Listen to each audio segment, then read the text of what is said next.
Et je vais m'asseoir là pour essayer de jouer les chansons.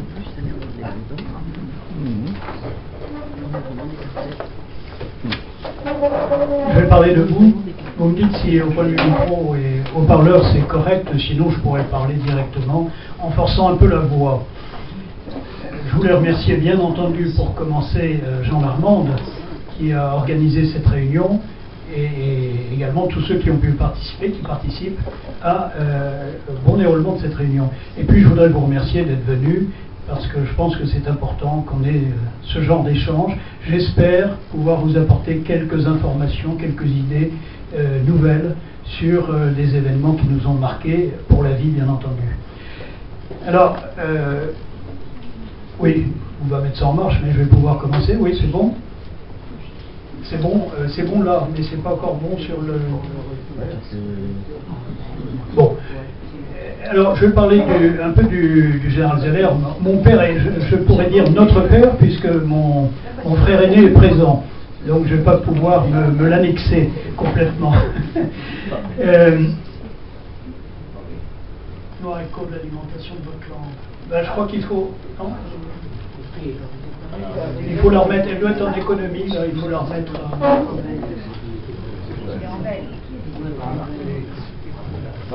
Voilà. Alors, je vais parler un petit peu du général Zeller. Ce n'est pas l'objet de la réunion d'aujourd'hui, puisqu'elle est consacrée au général Salan.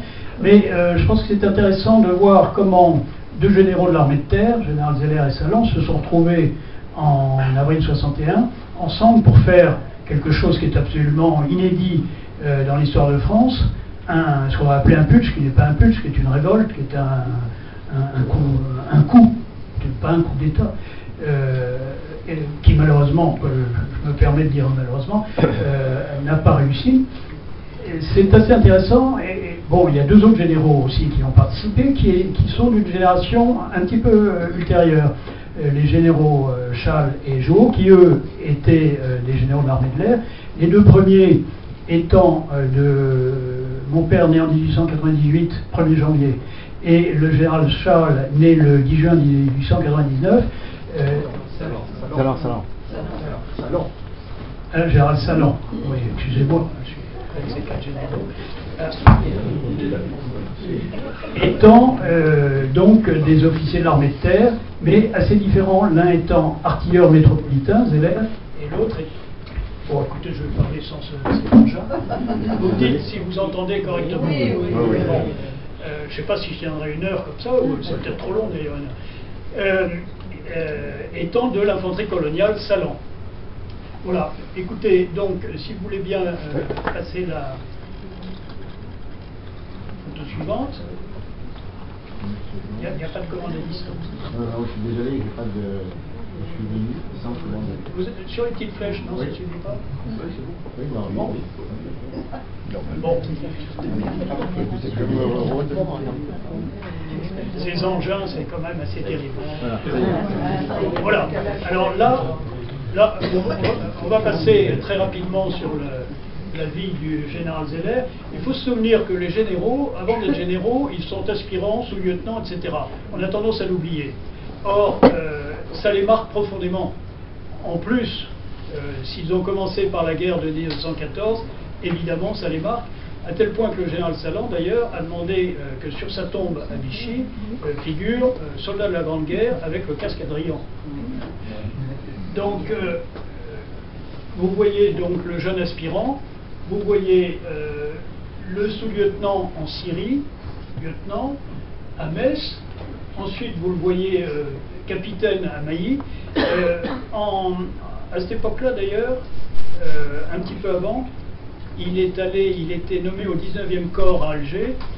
Vous voyez où était localisé le 19e corps, c'était place du Chau, c'est là qu'il y a eu ensuite le général Salan. Ensuite, eh bien, la campagne de France et de Belgique, si je peux dire, il en échappe en rentrant par l'Angleterre, mais il n'y reste pas, il continue à se battre en France. L'Italie, mais avant l'Italie, il y a eu la Tunisie, puisqu'il était dès 40, il a demandé à être muté en Algérie parce qu'il savait que c'est là que se jouerait la suite des combats sur le front occidental. Et il n'avait pas tort, puisque le 8 novembre 1942, les Anglo-Américains ont débarqué. Il était à Alger à ce moment-là, et tout de suite, il s'est retrouvé dans la division de marche d'Alger pour des combats en Tunisie qui ont été extrêmement durs, qui sont souvent oubliés, avec des équipements qui n'étaient pas encore des équipements américains. Donc vous imaginez la difficulté, en plus la difficulté du terrain. L'Italie, avec le général Juin, au corps expéditionnaire, il était sous-chef d'état-major du général Juin. Et puis la campagne de France jusqu'en Alsace. Alors, la première rencontre du colonel Salan et du colonel Zeller à l'époque doit se situer le 18 août 1944, peu de jours, donc 3 jours après le débarquement de Provence. Zeller est à l'état-major de Delattre à ce moment-là. Salan débarque avec le 6e régiment de tirailleurs sénégalais. Il vient prendre ses ordres auprès de Delattre et c'est là qu'il rencontre Zeller. Ensuite, il se retrouve, pas directement, mais quand même, pendant la campagne de France, Zeller, qui commande l'artillerie de la première division blindée dans le sud de l'Alsace, dans la Trouée de Belfort en gros, appuie Salan de ses feux. Et à l'époque, les feux, il fallait les ouvrir sur à peu près 270 degrés, ce qu'on n'apprenait pas ni à Châlons, ni à Fontainebleau, puisque c'était Fontainebleau pour mon père, ni à l'école de guerre, etc. Et puis ensuite, eh bien, il se retrouve, quand mon père est chef d'état-major de l'armée pour la 2e fois en 58, rappelé par le général de Gaulle, le 1er juillet 58, à ce moment-là, le général Salan est commandant en chef en Algérie, et il y a des liens très étroits, puisque le rôle du chef d'état-major, c'est de mettre à la disposition, pour l'Algérie, de mettre à la disposition les effectifs et les matériels nécessaires à l'action du général Salan, et là, il y a donc des relations étroites, sans compter quelques relations un peu particulières, en particulier quand Bijard fait des siennes. Salan le renvoie en métropole et mon père lui demande combien faut-il lui mettre de pain pour parler un peu rapidement. Salan lui dit il est suffisamment puni d'être muté en métropole.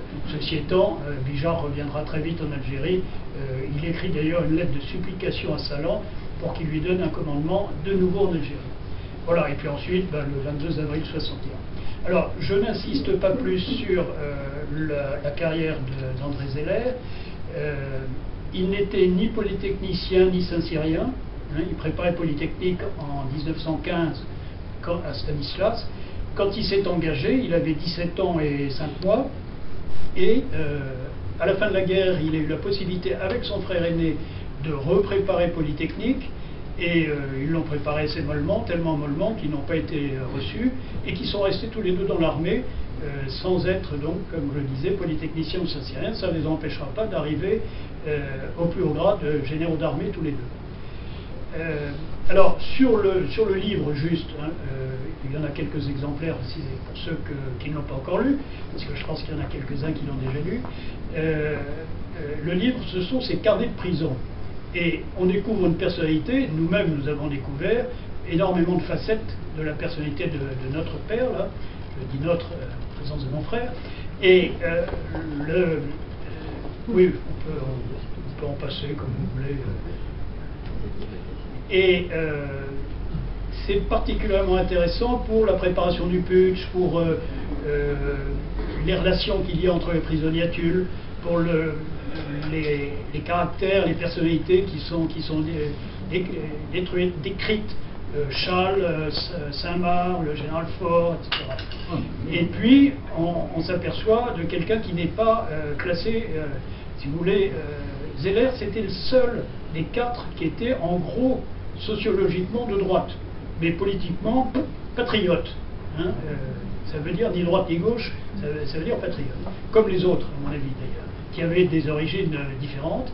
Et donc, on s'aperçoit que Auguste Blanqui l'intéresse, que Rossel en particulier l'intéresse, et puis on apprend des choses qui sont reprises dans un bouquin là, qui vient de sortir, qui est un horrible bouquin qui s'appelle L'attentat de M. Jean-Noël Jeannet, sur l'attentat du Petit Clamart.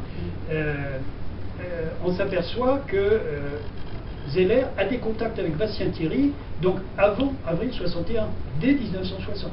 Donc là, il y a des choses qui seront difficiles sans doute à, disons, à élucider, D'après ce qu'on sait, André Zeller aurait orienté Bastien Thierry sur Bichon, qui est un homme de l'ombre et qui a ensuite été un peu l'organisateur en amont des attentats qu'il y a eu à Pont-sur-Seine et au Petit Clamart, et d'autres en préparation aussi, qui n'ont pas été, ils ont exécuté. Voilà. Donc c'est très rapide ce que je vous dis là, mais il y a une dimension spirituelle aussi qui est tout à fait intéressante. Tous les prisonniers de Tulle étaient catholiques, sauf Robin, Georges Robin, le Pied Noir d'ailleurs, qui était protestant. Les catholiques ont essayé de le convertir, mais mon père dit qu'il était très très au courant de sa religion et qu'il a tout à fait tenu tête aux autres officiers qui étaient à Tulle. Voilà, je vais passer maintenant, donc on va revenir à ça, on va venir au général Salan, donc il faut